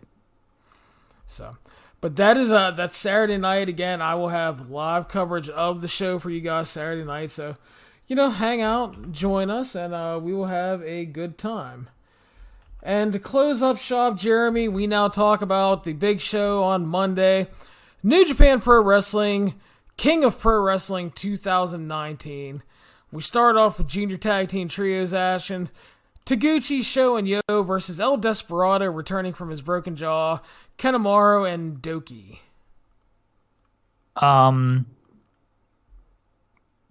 Sorry, I'm completely distracted. I didn't realize we were talking New Japan. Where's the rundown, Larry? Aren't we doing a show after this ROH show? Can we preview New Japan then? Wasn't planning on it. Okay. I just figured you would make me watch this fucking ROH show and we would review we would preview the New Japan show then. All right, I actually want to give New Japan time, and I'm feeling very tired with how long this podcast has been. Okay. Fire up, Jeremy. Taguchi and Roppongi 3K versus Desperado, Kanemaru, and Doki. Like, I love Roppongi 3K. Taguchi, he's fine. This is Desperado's big comeback. Cool, don't care. Roppongi should win. Suzuki Gun is going to win this match, Jeremy, because Desperado's coming back and he needs the momentum. I agree, and Taguchi's probably going to take the loss, but Roppongi, my boys, I'm going to keep pulling for them. Fair enough.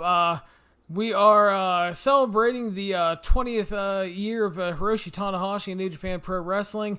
Tanahashi and Hanma facing off with Makabe and Yano. Tanahashi was like, it's my 20th anniversary, give me the night off. Fair enough. I mean, Tanahashi's gonna win, obviously, and yeah, he's wrestling Yano and Makabe. Like, Tanahashi's not going out there and killing himself against Yano and Makabe. Exactly. It is a night off for him, but if anybody deserves it, it is the Ace. Yeah, for sure. I'm not saying this is a bad thing. Like, it's perfectly acceptable. If it's your 20th anniversary, you get to choose what you want to do.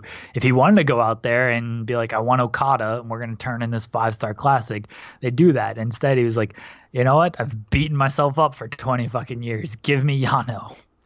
Pretty much, man, and I don't blame him.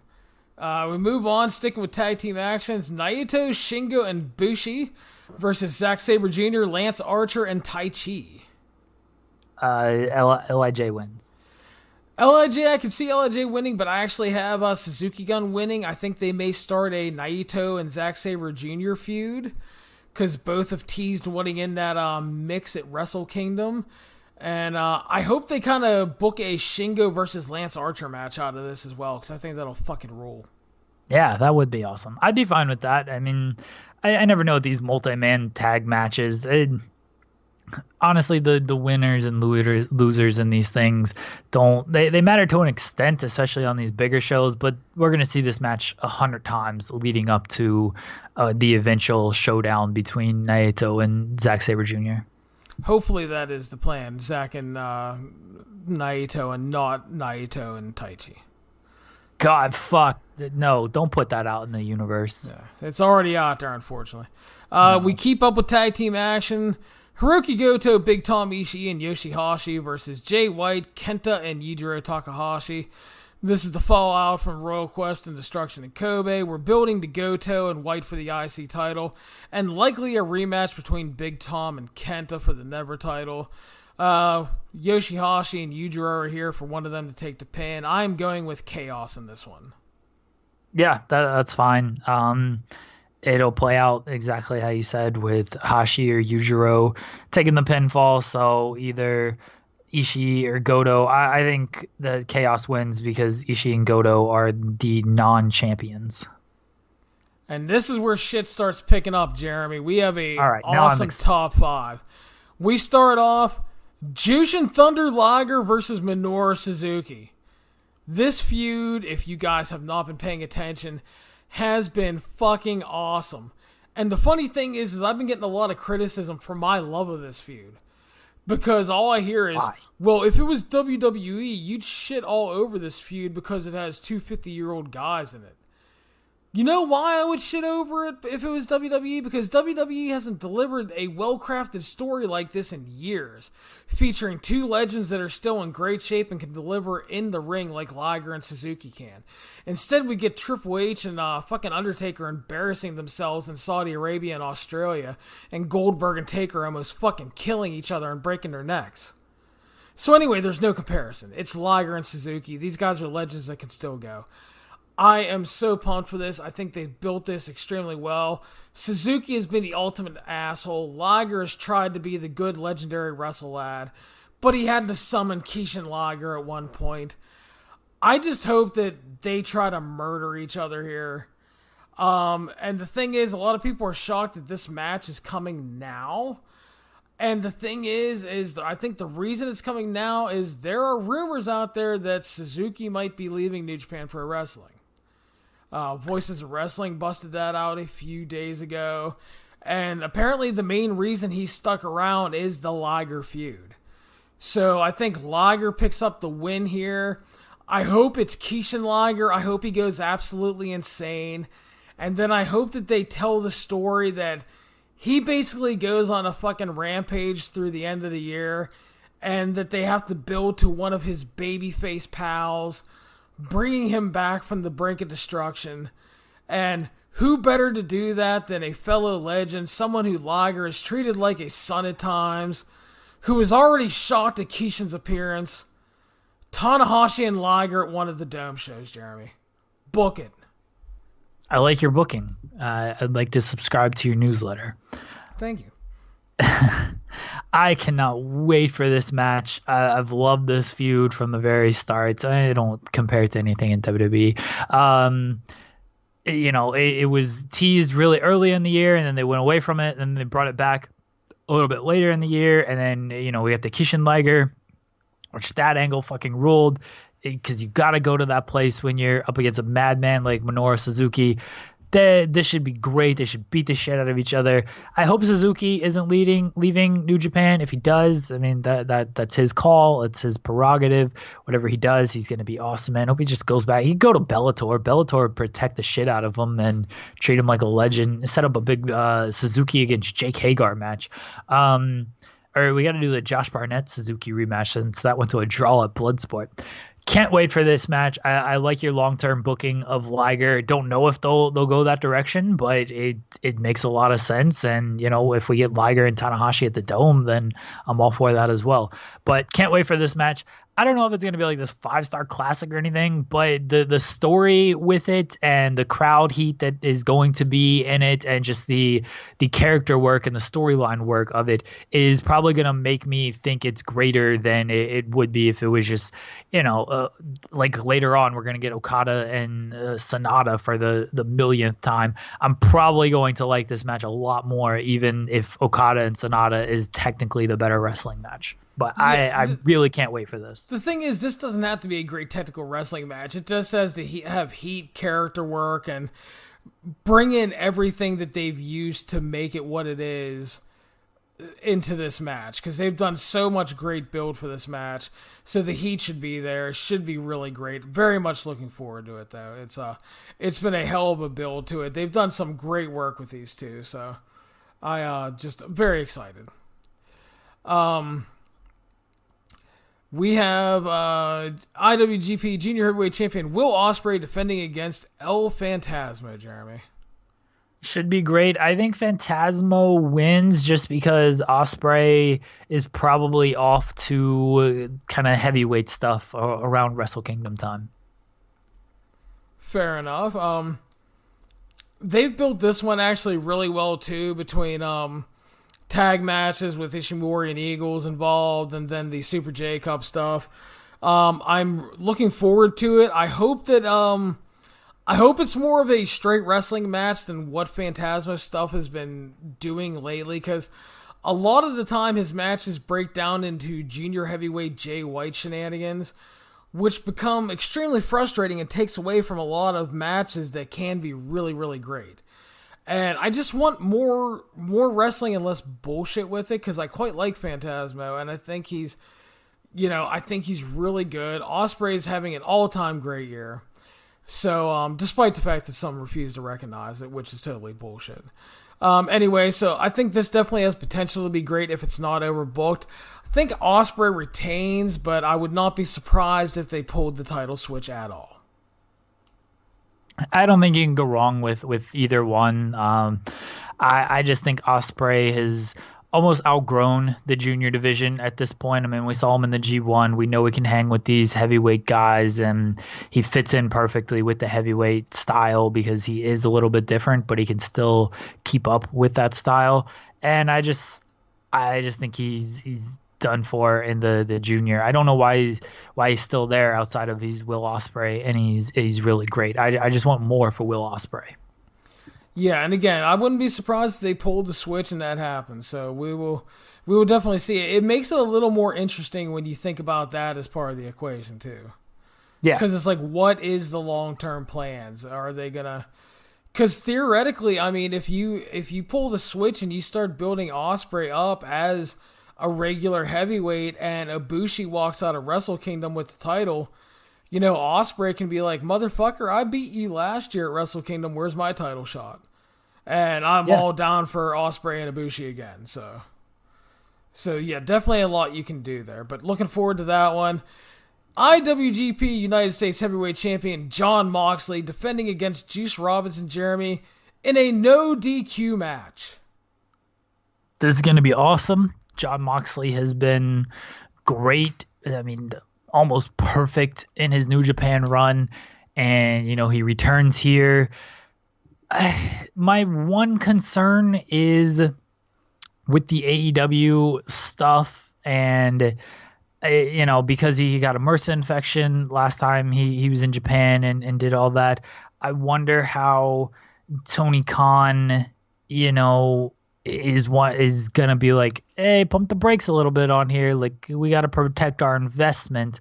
That's my concern with this match. But I don't think Moxley gives a fuck about any of that. And I hope that Tony Khan is willing to give him this match and let him go out there and do whatever he wants. And if that's the case, Moxley and Juice are going to brawl all around the arena, and Juice is going to win because Moxley, outside of an appearance at Wrestle Kingdom, probably won't be popping up in New Japan any longer. Yeah, they had an excellent match at the Best Super Junior Finals when Moxley won the title. Juice went on his quest for revenge, got a little bit of that during the G1 when he beat Moxley to get this rematch. They did an angle afterwards, so the no DQ stipulation makes sense. plays into Moxley's whole vibe in New Japan, plus gives Juice the freedom to go for revenge here. Yeah, I'm really looking forward to this. Should be great. And I also have Juice Robinson regaining the championship. We move on to Kota Ibushi versus Evil, with Ibushi's IWGP Heavyweight title shot at Wrestle Kingdom on the line. Evil earned this opportunity at Ibushi's championship shot by beating him during the G1 in a match that was pretty good, but never really clicked into high gear because Ibushi was dealing with his ankle injury. I thought back then that they had a much better match in them, and with Ibushi healthy and Evil, he's been working really hard and delivering and has the ability to step up in big matches. I think they definitely have a chance to deliver a great match here. The only real downfall is the likelihood of Evil winning here is like less than 1% because it's not his time, number one, and it makes absolutely no sense to derail Ibushi's journey after winning the G1. So I think the most important thing will be to see if they can develop a drama-filled match more so than a great wrestling match, because you have to make people believe that Evil can win here and get them into the match. I mean, great work is always great and is always welcomed, but if there's no drama and the crowd is kind of dead, then it doesn't really mean anything. So it's essential to actually getting some drama built into this, and I'm not talking about that bullshit they tried to do with Kenta at the One Destruction show, which was just a horrible fucking match. Anyway, I'm sure the work here will be very good. It could be even great, and if they can build the drama and actually get fans to buying into Evil, that'll be the real success of this, but Ibushi should win. Yeah, the drama would be the biggest thing here because Ibushi is, I mean, Evil's not going on to headline Wrestle Kingdom, so Ibushi is definitely winning. Match should be great. It's just a matter of can you get people to buy that Evil could potentially win this match? Yeah, and that's the big thing. It really is, and that can't be downplayed I can't stress that enough, because it's like, it's okay to have a predictable outcome, but you have to deliver in terms of wrestling and drama to make it really, really work. So we go into the main event, Jeremy. IWGP Heavyweight Champion Kazuchika Okada defending against Sonata. I go to you first. It's kind of the same thing with Ibushi and Evil in that we know Okada is winning. Can they build Sonata to get him with they will. The crowd loves Sonata, so they'll get some drama out of it. It's like I said after they booked this match, though, like, I don't have much of a desire for this match. I feel like I've seen it so many times. I know it's going to be great. This is not a knock on the work at all. I know it is going to be great. I'm just like, it's a match I've seen, I feel like, a million times already, and that's what it is to me. And Okada's going to win. So I'm not super invested in this match, even though I'm sure by the end of it, I'd be like, hey, that match fucking ruled. It was like a 4.5-star classic or some shit. Yeah. Honestly, you should probably strap in, because this one's probably going to be long. Sonata was 0-6 against Okada prior to the G1 win, which is how we got the title shot here. And outside of the G1 match, due to the time constraints of the tournament, all those matches have progressively gone longer, because the story is that Sonata has come closer, taking Okada into deeper waters, but ultimately failing. They've worked really well together. They've had great collection of matches, and I really enjoy the matches, but there is a section of fans who have become frustrated with the style of match, feeling that the early portions of the match are long and uneventful and add absolutely nothing to the match but time. So, like the previous match, the possibility of Sonata winning here is probably 0. They have to nail the drama aspect. Again, I want to stress that. But if I'm being completely honest here, Jeremy, there is absolutely nothing more than I'd love than to see this buck the trend of the typical main event match in New Japan and the typical Sonata-Okada match. I would love to see Sonata realize that going long and playing into Okada's game has constantly been the fact that has failed him each time. So with that being the case, I'd love him to go fucking shock and off from the bell, not allowing Okada to settle in, not allowing them to work a slow, methodical pace, not allowing him to do that lock-up push to the ropes, pat him on the chest spot. I just want Sonata to fucking run wild, dominate, hit all his shit, fucking wreck Okada for like 10 minutes. Okay, just fucking wreck this dude.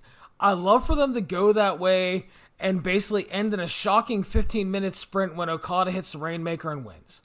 Flip the script, be different, do something fresh and exciting that nobody would expect, and I think that would be excellent.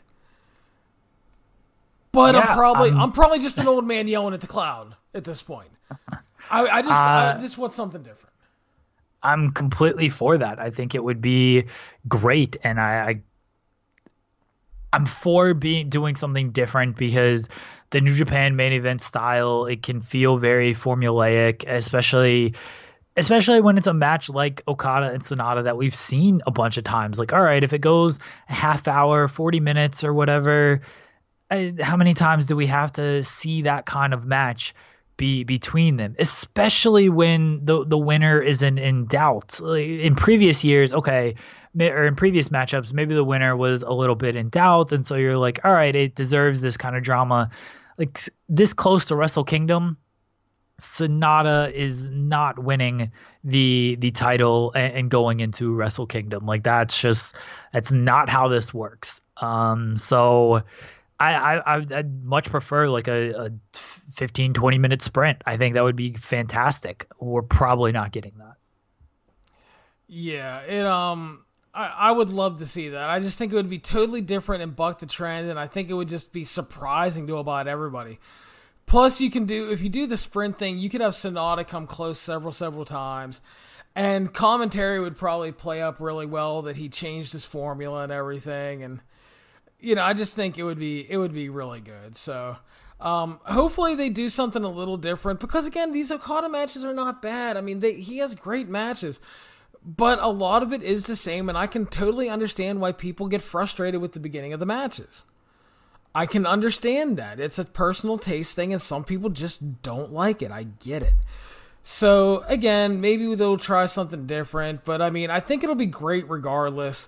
But Okada wins, retains the title, and that should set up him and Ibushi for Night 1 of Wrestle Kingdom as the technically first official match.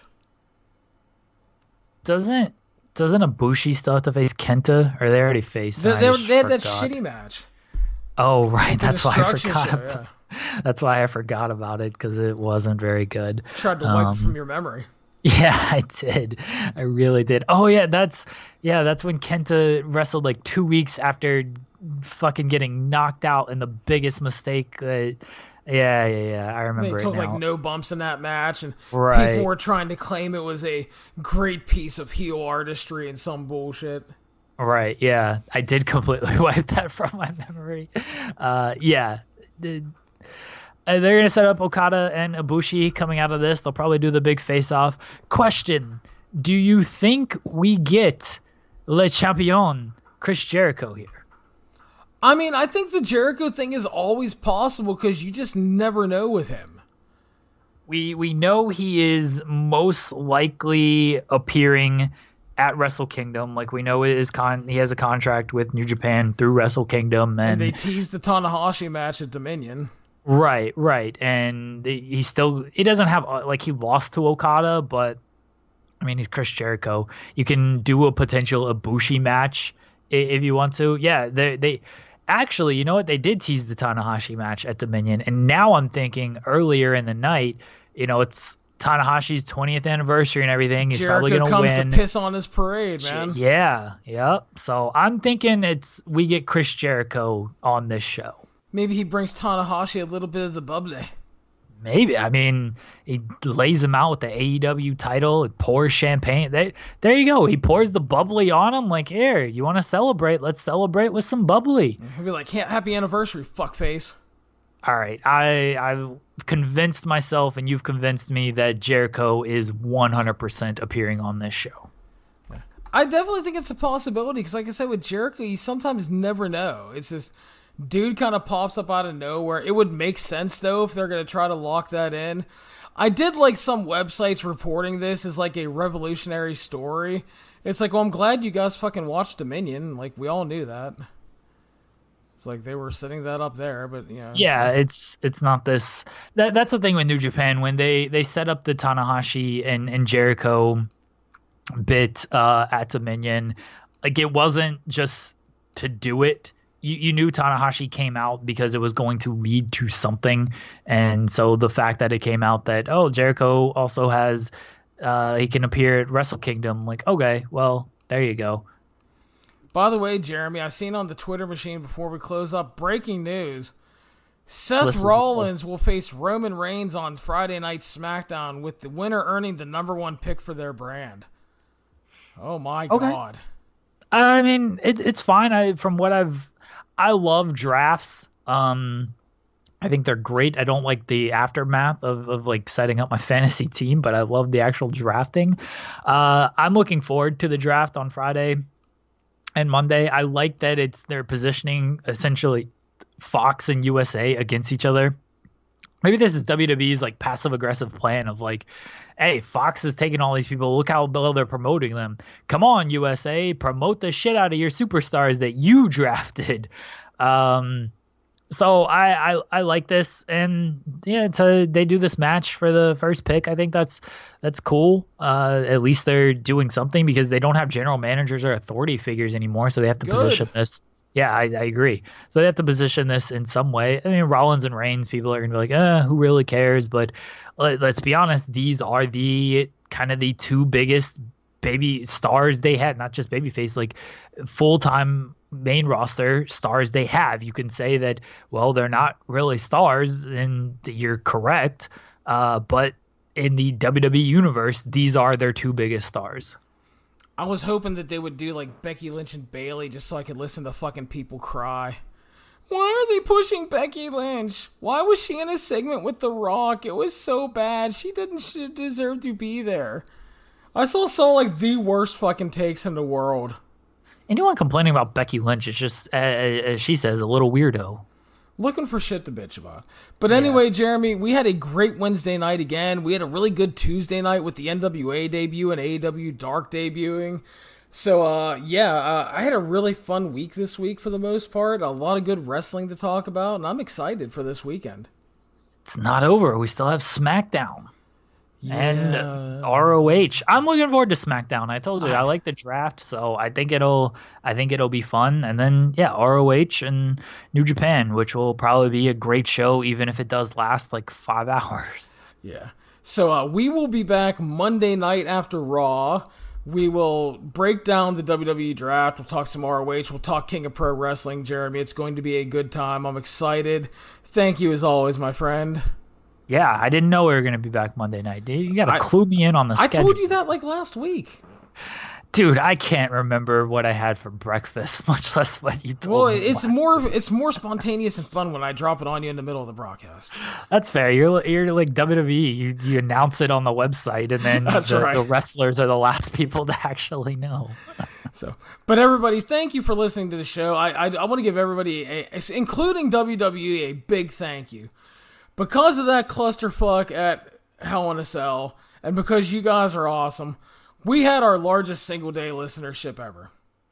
So I would like to thank Vince McMahon and his horrible creative direction for booking the finish to Hell in a Cell like that. We greatly appreciate it. I want to thank you guys for listening. And again, you can follow the show on iTunes, Stitcher, Spotify, Google Play, YouTube, and of course the 411mania.com website. Please make sure to subscribe and share the show around on social media, and if you have time, leave us a 5-star review on iTunes. Jeremy and I will be back Monday night. Until then, take care.